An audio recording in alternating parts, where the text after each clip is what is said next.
وہ عیدگاہ پڑھایا گیا تھا میانی صاحب، اور لاہور کے میانی صاحب قبرستان میں ہی نادرہ صاحبہ آسودہ خاک ہے۔ 6 اگست 1995 ایک ایسا دن ہے جس کو نادرہ جی کے جو فین ہے ان کے لیے وہ سیاہ دن ہے، بلیک ڈے ہے۔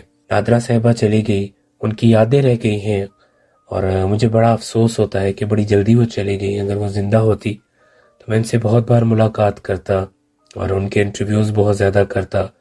بہت بار میں ان کی آخری آرام گاہ پر گیا ہوں۔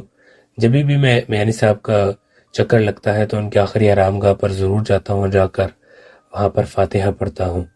نادرہ صاحبہ کے بہت سارے فینز ہیں جو آج بھی انہیں یاد کرتے ہیں۔ سمینہ میر صاحبہ کا جو کلپ ہے وہ بھی میں آپ کے ساتھ شیئر کرتا ہوں، اس کو بھی آپ دیکھیے گا۔ اللہ پاک سے دعا ہے کہ اللہ پاک نادرہ صاحبہ کو جوار رحمت میں جگہ دے، آمین ثم آمین۔ آپ لوگ بھی ایک دفعہ سورہ فاتحہ اور 3 دفعہ سورہ اخلاص پڑھ کے ان کی روح کو بخش دیں۔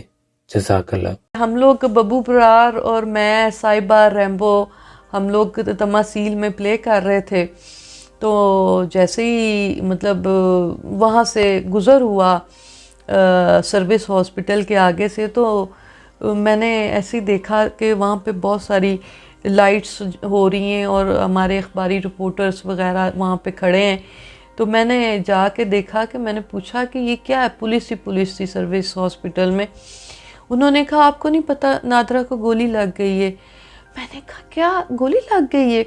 خیر میں نہ سیڑھیاں اوپر چڑھی، اور چڑھ کے تو میں نے جب ڈاکٹر نے میرے سے پوچھا آپ ان کی کیا لگتی ہیں، آپ ان کی سسٹر ہیں، کیونکہ ہماری کافی شکلیں بھی ملتی جلتی تھیں۔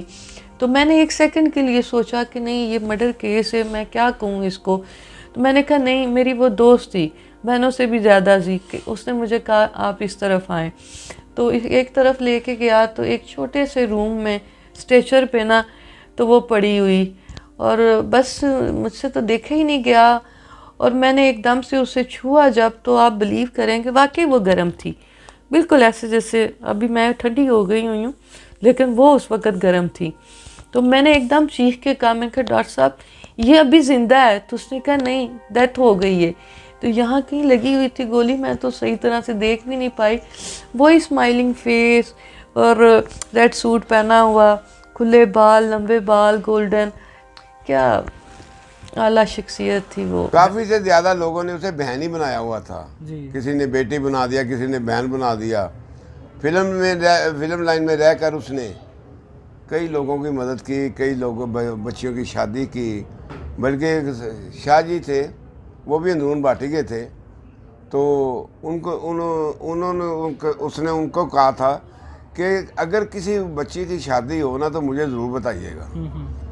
تو وہ اکثر سرگودے جاتی تھی، وہاں جا کے کئی بچیوں کی اس نے شادی بھی کی۔ وہ ایک کہتے ہیں نا یہ ویسے کہتے ہیں کہ یار اللہ نے جنت دیں، تو میرا ایمان ہے کہ وہ گئی سیدھی جنت میں ہوگی۔ اسٹور پہ چلی گئی، واپس آئی تو اس نے ڈرائیور گھر میں بھیجا کہ پیجی بچوں کو لے کے میرے پاس آؤ۔ میں چلا گیا، وہاں اس نے کھانا کھلایا، گپ شپ لگتی رہی، رات پڑ گئی۔ مجھے کہنے اپنا ڈرائیور کو بلایا کہ یہ ان کو گھر چھوڑا۔ تو میں نے اس سے پوچھا، میں کہ فرح اب تم میرے پاس میری طرف کب آؤ گی؟ تو مجھے کہنے لگی کہ پیجی میں اتوار کو آؤں گی۔ میں نے کہا تم کھاؤ گی کیا؟ کہتی ہے میں پھلیاں اور قیمہ کھاؤں گی۔ تو میں نے کہا ٹھیک ہے۔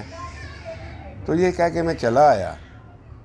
جب صبح اپنا ہفتہ کا دن آیا سیٹرڈے کا، تو رات کے 11 بجے میں گھر بیٹھا ہوا تھا، تو مجھے ساتھ کے ہمسائے نے کہا کہ جی آپ نے سے کچھ سنا ہے؟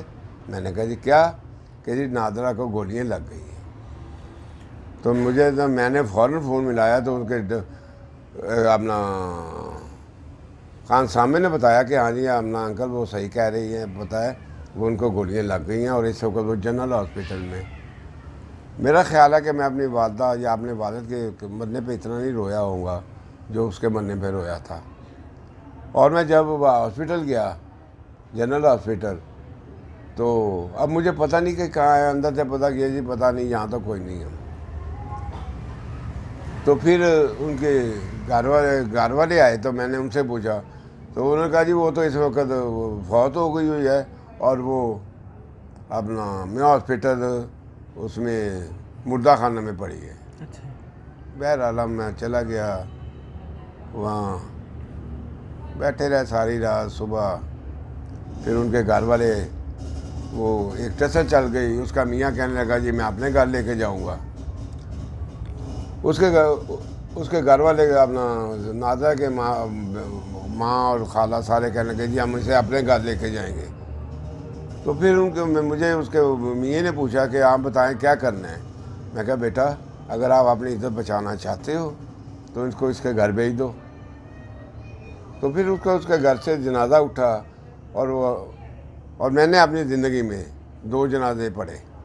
ایک جنازہ کربلا گامے شاہ میں ہوا، جہاں میں نے لائف میں پہلی دفعہ میڈم نورجہاں کو بھی دیکھا، اور پاکستان کے جتنی آرٹسٹ تھے، نیلی، مدیہ شاہ یا جتنے بھی لوگ تھے وہ سب کربلا گامے شاہ میں تھے. ایک جنازہ اہل تشیع، کیونکہ وہ اہل تشیع تھی نادرا بیگم، تو اس کا جنازہ وہاں پڑھایا گیا. اس کے بعد کیونکہ اس کا خاوند جو تھا اہل سنت جماعت تھا، ایک جنازہ پھر میانی صاحب عیدگاہ میں پڑھایا گیا.